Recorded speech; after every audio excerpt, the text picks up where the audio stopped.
Hindi niya inaasahan na ang simpleng pag-alis ng asawa niya para sa trabaho ay magdadala sa kanya sa isang katotohanang hindi niya kayang tanggapin. Sa video na ito, hindi lang tayo manonood.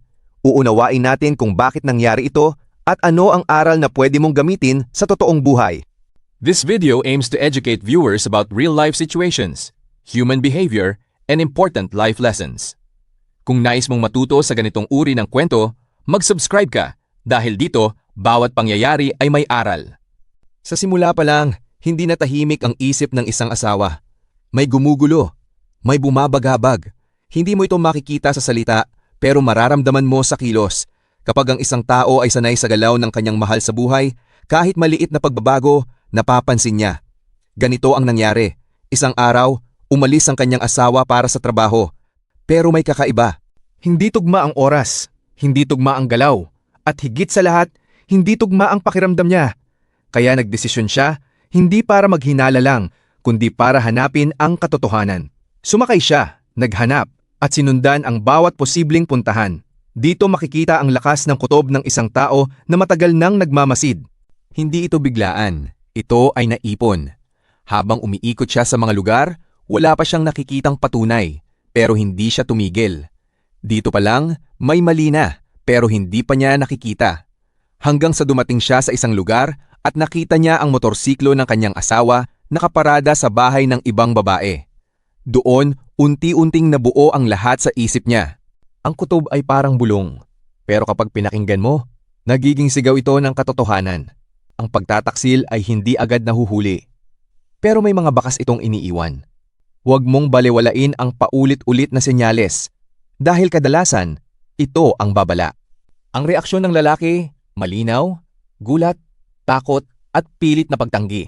Ito ang karaniwang kilos ng isang taong nahuli.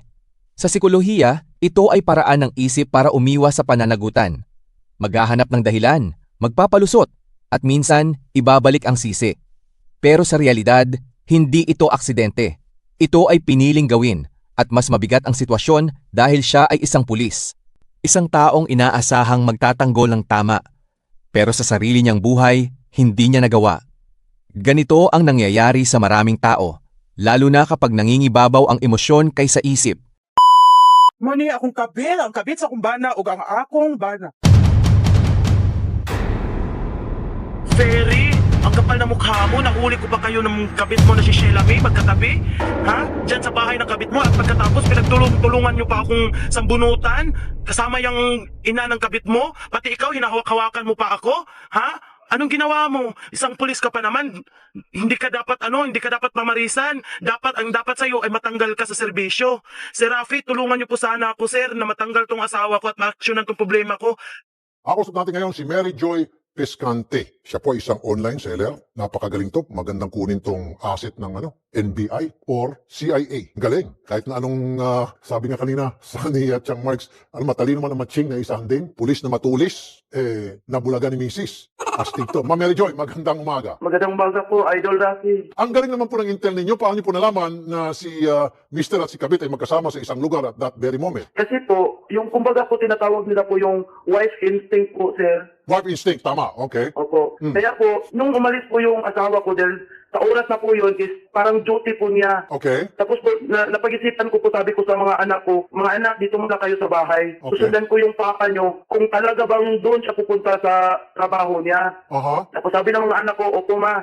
Tapos po, nag-arkila po ako ng motor. Okay. Una ko pong destino po, sir, is doon po sa lugar ng babae. Aha. Maghikay po. Okay. Dalawa po yung daanan doon po ako sa isang daanan, dumaan. Yung kumbaga doon po, nagtrabaho yung kabit niya sa isang STL. Okay. So wala pa ako nadatnan doon. Kaya dumiretso po kami nung driver doon po sa barangay kung saan nakadestino po yung asawa ko. Okay. Wala po doon. Kaya sabi ko po sa driver, kuya, punta tayo sa police station kung saan na-destino yung asawa ko. Okay. Pagdating ko po doon, hindi po ako dumiretso pumasok doon sa yung kumbaga parang ano tawag doon yung plaza po ba ng station nila, sir? Kasi Okay. nakita ko po na may kasamaan po siyang lumabas galing sa opisina. Okay. Then kilala po ako doon sa opisina nila. Aha. Kaya bumalik po ako ulit sa driver. Ah. Sabi ko, Kuya, hindi ako pwede makapasok doon, hindi ko pwede mahanap yung motor ng asawa ko. Okay. Kasi may kasamaan siya doon. Balik ulit tayo, kuya, sa Magistay kung saan yung lugar ng babae. Okay. Tapos andun po, pumunta po kami ulit doon. Puminto po kami ng konti ng driver sa yung barangay hall po nila. Sabi ng driver, Day, bili mo na tayo ng tubig para hindi tayo makalata ng mga tanod na may hinahanap tayo. Okay. Sabi ko, sige kuya, sige.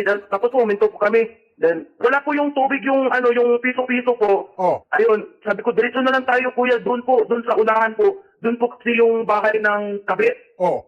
Ayun po, parang sabi ko, aba, bakit nandito yung motor ng asawa ko? Sabi kong ganun. Sabi ko, kuya, punta ka sa barangay hall kasi malapit lang po. Okay. Humingi ng tulong sa mga tanod doon. Parang mauna akong pumunta doon sa bahay tapos pasundan mo ako ng mga tanod.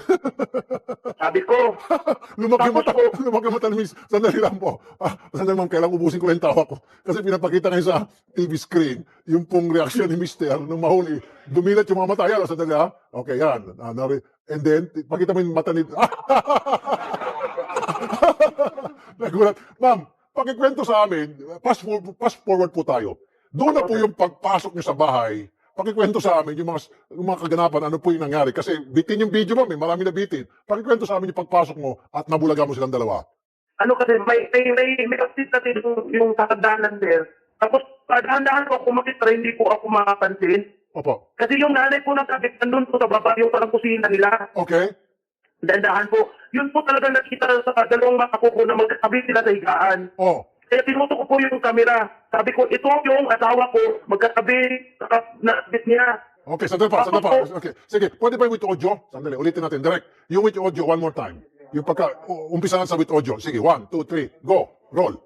Muni akong kabit, ang kabit sa akong bana ug ang akong bana. Nagta... Konsentidor ka?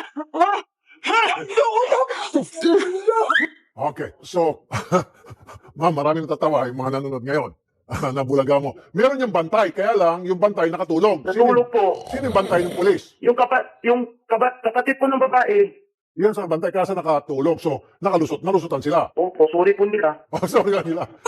Okay. Pero paano kayo nakakuha ng intel kung nasaan yung bahay ni Kabit? Dahil sinundan mo pala ng motor, ano? Nagsakay ka ng motor. Hindi sir, nung last 2020 po, July, yun po unang nahuli ko yung asawa ko na sila yung babae. Okay. Sige. Anong trabaho po ng babae? STL po. Kolektor sa STL. Opo. Okay. Sige. Sandali lang po, mama. Kausapin natin ngayon si Corporal Ferry Pescante, si Mr. Sir Ferry, magandang umaga po, Sir Ferry. Yes, sir. Magandang umaga din, sir. Sir, mahina yung bantay mo. Nakatulog. Patukan mo yung bantay mo, sir. Ayan tuloy, sumalit ka. Paano, sir? Ano mangyari dito ngayon? Sir, wala naman akong ginawa sa misis ko, sir. Ang sa akin, sir, na hindi niya ako tatanggalin sa servisyo kasi wala akong ginawa sa kanya. Pati ako nga yung sinaktan niya. Sir, wag mo naman sabihin walang ginawang perwisyo. Perwisyo po yan. Yung pangangabit Yes, sir, mo. yes, sir. Na perwisyo po yung pamilya mo, na perwisyo si Mrs., na perwisyo yung anak nyo. Di ba? That's perwisyo in itself. Okay? Now, doble perwisyo ang dinulot mo kay Mrs. Nung mabulaga kay ni Mrs., karapatan lang niya nabubulagain kayo, sinaktan nyo sila, kayo, ikaw, kabit mo at nanay ng kabit, sinaktan si Mrs. Si Mrs. ang naperwisyo dito, ikaw puro pasarap, corporal, sir. Di ba? Now, Yes, sir, yes, sir. paano tong bisayain ko ng konti ha? Unsa naman kinabuhi nato karon? Unsa naman atong himuon sa imong kinabuhi karon? Anong gagawin natin sa buhay mo ngayon? Mukhang yun ko, sir, sa saya, sir, na ilang ko tanan o trabaho, sir, akong ginawa na, sir, ang among mga anak. So magkikiusap ka na lang sa imong misis, ala-ala sa imong anak, nakalimutan na lang. Dayon, sir, buwag yung ko nila, sir, kay ako may luoy kayo, sir, kay Okay, so magiging paghiwalay ka kasi ikaw ang kawawa. Sandali, Tagalogin mo lang, sir. Ikaw ang kawawa. Sir, hindi ikaw ang kawawa dito. Si misis ang kawawa. yes, sir, sa ngayon na kwan, sir, siya yung kawawa, sir, sa nangyari ngayon. Kasi yung sinabi niya na may babae ako, pero hindi ko yan babae, sir, friend lang kami. Okay, sandali lang. Sandali lang, sir, ha? So, hindi mo babae yon, friend mo lang. So, katabi mo yung friend mo matulog. At bakit ka natutulog katabi ang friend mo? Sir, padulong lang pumuduti na, sir, kay magkandak man mi o 11 p.m. magkandak mi o curfew. Okay, kung friend lang kayo, sir, bakit nakahawak siya doon sa atubangan nimo? Nga naman siya nakahawit sa imong atubangan? Wala man po bantay, sir. Sir, kanao, tanaw, video. Kanao, ang iyang kamot, di na sa imong atubangan. Naintindi mo yan, doon sa nakaintindi ng Bisaya. Sa Tagalog, bakit di na maintindihan? Sige, sir. Kay kung kanang girlfriend, kanang amigo mo lamang, amiga mo lamang kana, dili unta kanang iyang kamot ibutang sa imong atubangan. Nakapatok sa imong atubangan. Patunga. Dantay lang. Palagi ko naintindihan ito mas Tagalog eh. Sir, huwag ka na kasi magsinungaling, sir. Huli ka na nga. Sabi ka nila, sir, matalino man ang matching, naisahan din, naisahan ka. Mas matalino sa isi-misis. Ayan, nga naman ka imong matang. Burang ka nag-aul ba? Aul. Nagdilat. Kana ba? Nagbulaga. Pagalitan mo yung bantay mo, sir. Ayan, sir. Sandali lang, sir. Tanungin ko si Mrs. Gusto mag-usap kay Mrs. Pwede lang. Makipaghangyo daw si Mr. Mag-usap daw kayo. Sige, pagbigyan kayo. Usap kayo 5 minutes. Sige. Ma'am, sige, quiet po. Usap muna kayo. Sorry, Piskante ha. Kay sa una pa lang, giingnan na tika, gitigaan sa tikas siyan. Pero diyan Isa sa pa lang, palimot, binigyan na kita ng chance. diba? Oh. Wala. Kibuang ko din yung Diyos ibang kabit. Ha? Dili mo pa kong gihagit? Na sige. Ipatangtang kay di ko mahadlok kay kaya na akong magtrabaho matig mag-driver akong sikad. Ipatatanggal Pero kami kita. mo makaluluoy. Oh. Pero karon, asay mong sige panghagit mo nako. Asay mong sige panakit mo nako. Nga imo pa kong gibali sa tubangan si mong ginikanan nga ikaw may makaluluoy. Okay. So, Ako may nagpan si mong mga kabit, si mga kabit. ikaw nang Sorry, nananakit. Piskante.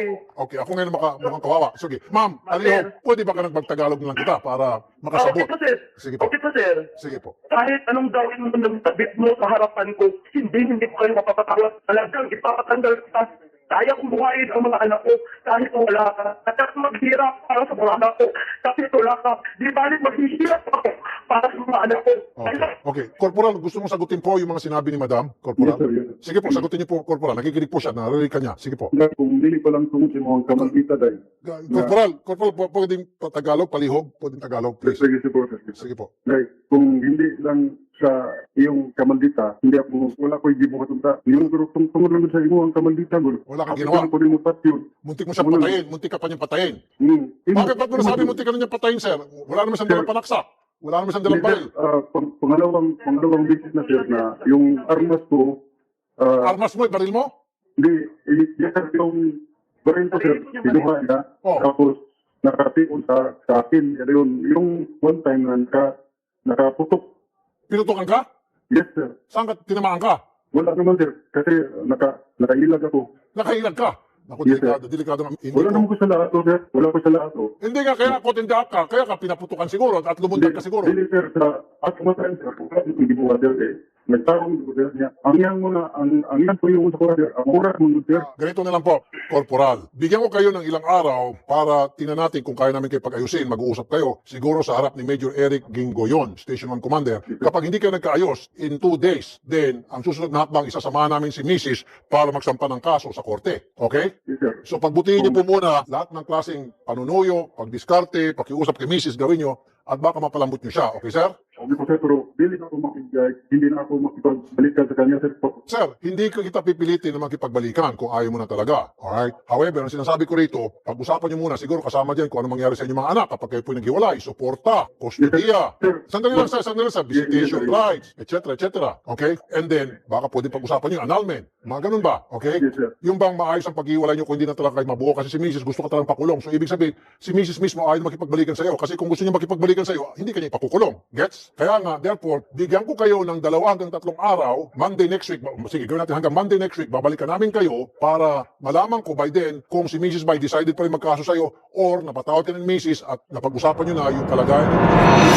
Kapag ang pansamantalang saya ay inuuna kaysa sa responsibilidad. Isang sandali ng kasiyahan, maaaring maging habambuhay na pagsisisi. Ang tiwala, kapag nasira, hindi na bumabalik sa dati. Ang bawat desisyon, may epekto na hindi mo kayang takasan. Sa huli, ang pinakamahalagang nangyari ay hindi ang pagkakahuli, kundi ang desisyon pagkatapos nito. Pinili ng asawa na tumayo, hindi para makipaglaban, kundi para protektahan ang sarili at ang kanyang mga anak.